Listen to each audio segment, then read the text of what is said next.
धर्मनगरी कुरुक्षेत्र और आसपास के क्षेत्रों में सरस्वती नदी का कहर जारी है।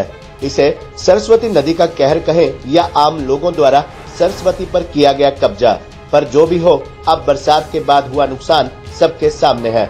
ऐसे में सरस्वती के बहने के इलाके में बसी कॉलोनियों में रहने वाले लोगों को शायद ये इल्म नहीं है कि सरस्वती उनके घर नहीं पहुंची, बल्कि उन्होंने अपना घर सरस्वती में बना लिया था।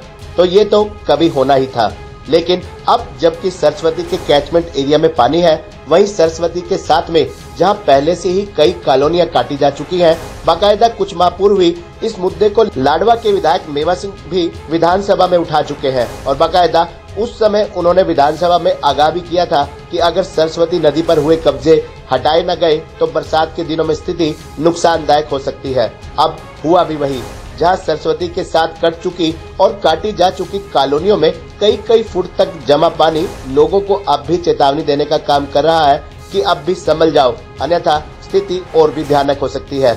ऐसे में यही सरस्वती के निकट ही 65 एकड़ में एक नई कॉलोनी काटी जा रही है। इस कॉलोनी के 65 एकड़ की भूमि में करीब 60 एकड़ पानी में डूबे हुए हैं। ऐसे में बड़ा सवाल, जब यहाँ और अन्य सरस्वती के साथ कटी कॉलोनियों में मकान बनेंगे तो क्या फिर कभी सरस्वती में पानी नहीं आएगा या फिर यहाँ भी कश्तियों में लोगों को बाहर निकालना पड़ेगा? साफ है, लेकिन इस मुद्दे पर जब पूर्व मंत्री और कांग्रेस के वरिष्ठ नेता अशोक अरोड़ा से बात की गई तो उन्होंने कहा कि भूमाफिया इसके लिए दोषी है और सरकार की मिलीभगत के बिना ये संभव नहीं है। देखिए, कुरुक्षेत्र के अंदर बाढ़ आई है और बाढ़ एक प्रकृति आपदा के साथ साथ मैं ये कहूँगा कि ये लोगों द्वारा भी, इसको सरकार द्वारा, प्रशासन की लापरवाही द्वारा ये बाढ़ का प्रकोप कुरुक्षेत्र के लोगों को झेलना पड़ा। सरस्वती नदी की सफाई नहीं हुई, सरस्वती नदी पे अनऑथराइज पुल बना दिए गए, सरस्वती नदी के किनारे अनऑथराइज कॉलोनियां काट दी गई और सरस्वती को सफाई ना होने की वजह से ये बाढ़ का प्रकोप कुरुक्षेत्र के लोगों को झेलना पड़ा। तो मेरी सरकार से मांग है कि जिन लोगों ने सरस्वती पे अवैध पुल बनाए हैं, जिन लोगों ने सरस्वती के किनारे अवैध कॉलोनियां काटी हैं, उनके खिलाफ तुरंत कार्रवाई की जाए और जिन लोगों ने स्लम एरिया में सरकारी लाइसेंस लिए हैं, बराए मेहरबानी सरकार उनके लाइसेंस रद्द करे, क्योंकि वो पानी का एरिया है, पानी की मार पड़ती है। अब लोग वहां पर प्लाट ले लेंगे, कल को बाढ़ में डूबेंगे।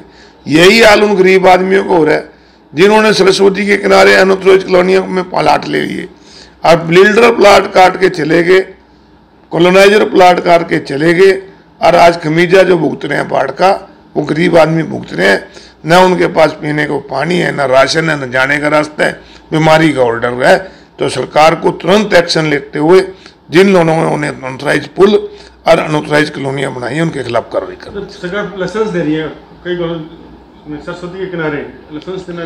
मेरा कहना है कि जो भी एरिया पानी का है, जहाँ पे पानी की मार होती है, जो नेचुरल फ्लो है, उनके किनारे ना तो लाइसेंस देने चाहिए और जिन लोगों ने बगैर लाइसेंस लिए कॉलोनी काटी है, पहले तो उनके खिलाफ कार्रवाई करो ना। वो कौन लोग हैं जो सरस्वती के किनारे, सरस्वती को बीच में लेके कॉलोनियां काट के, सरस्वती के ऊपर कॉलोनियां काट के अनऑथराइज पुल बना दिए। हमारे विधायक मेवा सिंह जी ने विधानसभा में मुख्यमंत्री को कहा कि मुख्यमंत्री, मैं आपको कहना चाहता हूं कि ये बरसात आएगी, बरसात में अनऑथराइज पुल बाढ़ का कारण बनेंगे, लोगों को डुबोने का कारण बनेंगे। और वही हुआ, उस पुलों की वजह से पीछे पानी रुका, जिसकी वजह से हजारों एकड़ भूमि किसानों की खराब हुई। और मुख्यमंत्री जी वहां कहते हैं कि आपका कोई पर्सनल इंटरेस्ट होगा, तो मैं कहता हूं मुख्यमंत्री के खिलाफ भी कार्रवाई होनी चाहिए, जिसने समय रहते नहीं, कोई सिंचाई विभाग उनके पास है। वहीं दूसरी ओर सरस्वती हेरिटेज बोर्ड के वाइस चेयरमैन धुमन सिंह किरमत से जब इस बारे में बात की गई तो उनका कहना था कि सरस्वती हमारे घर में नहीं घुसी, बल्कि हम सरस्वती के घर में घुसकर बैठे थे, खामियाजा तो भुगतना ही था। साथ ही उन्होंने कहा कि सरस्वती के कैचमेंट एरिया में अगर कोई आबादी बसती है तो सरस्वती तो कभी न कभी अपना रास्ता लेगी ही। कहाँ डूब रहा है ये तो शहर, सही मायने में जो ये लोग बात बोलते हैं उनसे पूछने की बात है कि अगर सरस्वती ना होती शहर का क्या हाल होता। जो लोग सरकार में पहले भी रहे हैं उन्होंने देखा कि अब इस टाइम सरस्वती की कैपेसिटी सिर्फ 200 क्यूसिक पानी की है आज सरस्वती चल कितने में रही है ये उनको अंदाज़ा नहीं है। 1000 से ज़्यादा 2000 तक का पानी क्यूसिक लेकर सरस्वती बह रही है। आज भी अगर आप खेड़ी मारकंडा में जाकर देखेंगे कितनी स्पीड से पानी बह रहा है। इतनी स्पीड से पानी बहना, जितना इसका एरिया हमने छोड़ा है, हमने गलती क्या कर ली, हमने प्रकृति को बिल्कुल छेड़छाड़ कर दिया। सरस्वती तो ये बोलती है कि मैं आपके घर में नहीं घुसी हूँ, आप मेरे घर में घुस गए हो। जिन लोगों ने सरस्वती के नज़दीक कॉलोनियाँ बसा ली, जो आज यमुना की क्या स्थिति है, यमुना के पास जिन लोगों ने रिहाइशें बना ली, उन्हीं की वजह से दिक्कत है। आप अगर प्रकृति से छेड़छाड़ नहीं करेंगे, आप अगर देखेंगे अभी करीब करीब 1 किलोमीटर तक का क्षेत्र ऐसा है सरस्वती का जिसमें सरस्वती आज बह रही है। कितनी बड़ी बात है।